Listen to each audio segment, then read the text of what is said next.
대한유화에 물렸는데 손절은 아니겠죠 하고 누가 댓글을 남겨줬어요. 근데 이건 의외로 쉽게 답을 드릴 수 있을 것 같아요. 대한유화.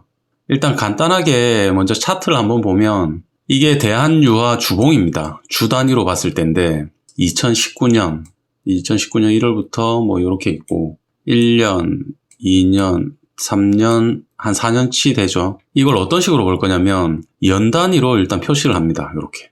연 단위로 이렇게 표시를 한번 해보고 그러고 나서 조금 더 보기 편하게 이제 분기별로 표시를 잠깐만 할 거예요. 분기별로 이렇게 표시만 하고 그러고 나서 한번 보면 이런 형태로 굉장히 지저분하게 나왔습니다. 그러니까 이 한 칸이 6개월이죠. 6개월 단위로 이렇게 표시를 딱 했어요, 먼저. 그러고 나서 이거를 세부적으로 한 번만 더 선을 그어서 3개월 단위로 표시를 해볼게요. 그러면 이 한 칸이 3개월이 되겠죠. 3개월, 3개월, 3개월. 녹색은 6개월, 요거는 3개월 단위로 이렇게 표시가 되겠죠. 그렇게 해서 봤을 때 이런 형태로 일단 표시가 됐습니다. 그러니까 이게 한 칸이 3개월이고 한 분기, 요것도 한 분기, 한 분기, 한 분기. 녹색은 두 칸이 1년, 요게 6개월 이렇게 되겠죠. 이 상황에서 이 회사가 주가가 왜 이렇게 움직였는지 이게 실적이랑도 혹시 연관이 있는지 같이 한번 보는 거죠. 여기에 한 주당 순이익이라 그러죠.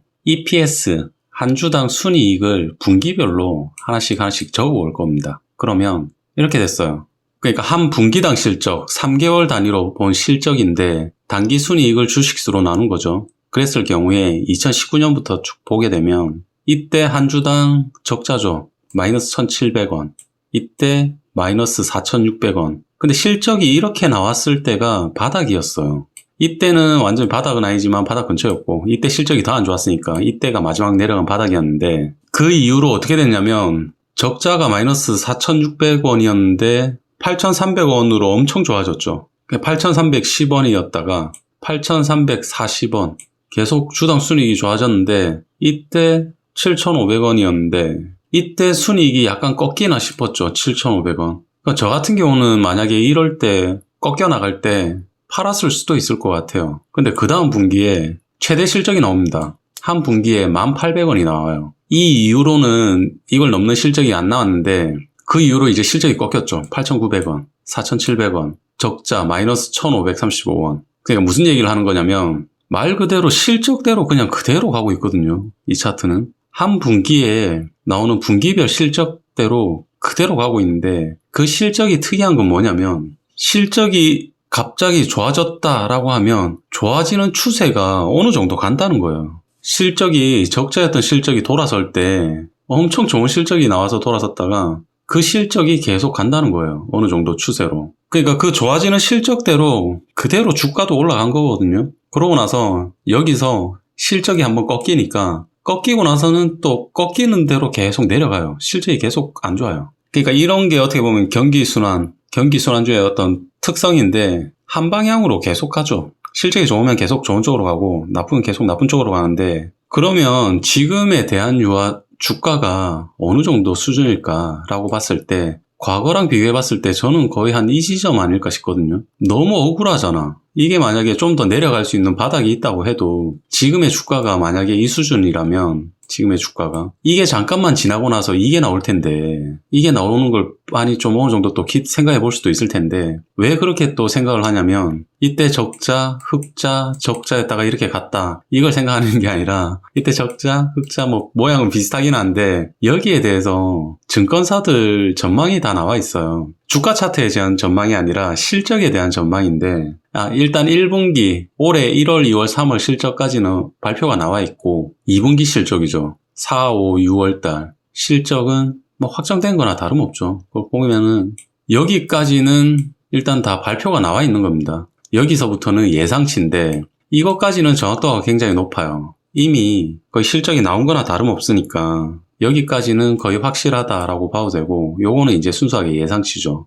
9월, 10월. 그럼 여기까지는 이제 주가가 다 그렇게 움직였고 이거는 예상치이기는 하지만 거의 이대로 나올 가능성이 상당히 높죠. 요즘 증권사들 이런 보고서가 터무니없는 실적을 예상치로 내고 그러지 않거든요. 특히나 지금 7월이니까 이미 6월 달까지는 확정된 거나 다름없다라고 봐도 무방합니다. 여기까지도 일단 과거의 자료라고 할 수 있어요. 아직 공식적으로 공시에 발표는 안 나와 있지만, 그러면 이제 주가를 볼 때 요거랑 요거 실적을 이렇게 예상을 한다고 치면 주가가 어떻게 갈 거냐는 거죠. 이걸 차트에 같이 또 적용을 시켜서 보면 요거는 2분기 거의 확정된 실적이나 다름없는데 이때 또 적자가 나왔어요. 그 이후에는 실적을 이렇게 생각하고 있거든요. 어떻게 보면 이때랑 형태가 되게 비슷한데 이때 적자 나왔다가 흑자 잠깐 나왔다가 다시 적자 갔다가 그 다음 쭉 갔는데 적자 나왔다가 지금 형태가 어떻게 하다 보니까 비슷하죠. 여기까지는 거의 확정된 거고 요거는 예상치. 그러니까 이 회사 같은 경우는 이 회사만 그런 게 아니라 다른 회사도 마찬가지인데 각 분기별 실적에 따라서 굉장히 충실하게 따라갑니다. 주가가. 그러니까 어떤 경우냐면 그럴 수는 있겠죠. 이때 적자가 나왔는데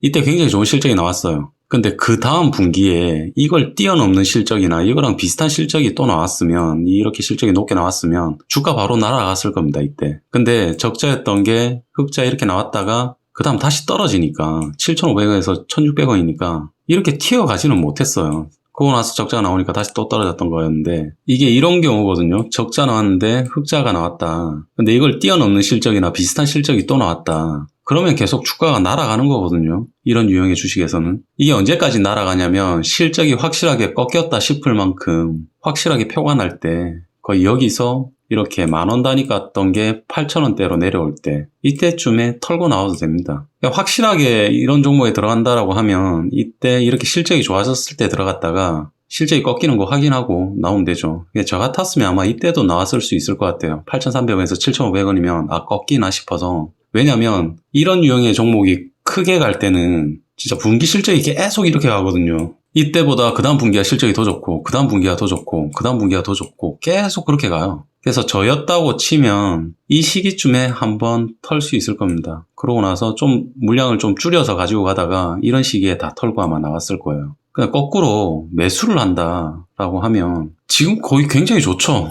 바닥이다 아니다 얘기할 수는 없는데 더 떨어질 수도 있어요. 더 떨어질 수도 있는데 그 다음 나오는 전망치가 실적이 이렇게 된다고 하면 지금 겁날 게 있을까? 왜냐면 적자 구간이 이 회사의 바닥이라고 보면 되거든요. 지금 거의 바닥에 근접한 가격대가 아닌가. 그러니까 이런 유형의 회사는 분기별 실적 따라서 그냥 바로 그렇게 대응을 가도 돼요. 워렌 버핏이 뭐 분기별 실적은 중요하지 않으니까 한 분기 한 분기 실적은 신경 쓰지 마라. 그런 얘기를 한 적이 있는데 그런 종목이 따로 있죠. 그런 유형의 종목이 그렇게 신경 안 써도 되는 유형의 종목이 따로 있죠. 그런 거는. 그래서 이런 거를 배제해놓고 보더라도 그냥 딱 봤을 때 아니 여기나 여기라면 모르겠는데 지금 이 선에서 팔 수가 있을까요?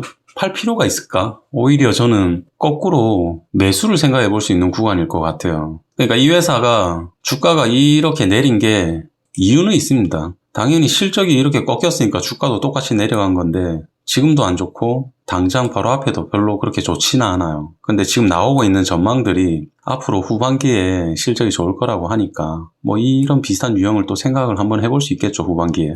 하락장에서 주식시장이 하락을 이렇게 하고 있는데 회사 실적은 이렇게 갔는데 주식이 이렇게 떨어진 종목 이런 거가 신규 매수할 때 굉장히 좋죠. 근데 이 회사 같은 경우는 하락장인데 실적도 하락을 했어요. 근데 주가도 하락을 했어. 신규로 이런 종목을 매수하기는 약간은 그런데 여기까지 와서 매도를 한다라는 건 좀 안 맞는 것 같아요. 그러니까 만약에 신규로 매수를 한다라고 하면 그런 게 제일 좋겠죠. 전체적으로 시장이 이렇게 내렸는데 내가 보고 있는 이 회사의 주가도 이렇게 내렸고 근데 이 회사의 실적을 봤더니 실적은 뭐 이랬어. 이 회사가 주가가 이만큼 내릴 이유가 전혀 없다 라고 생각되는 이런 회사는 반등이 나오면 시장이 반등이 나오면 굉장히 빠르게 반등할 거예요.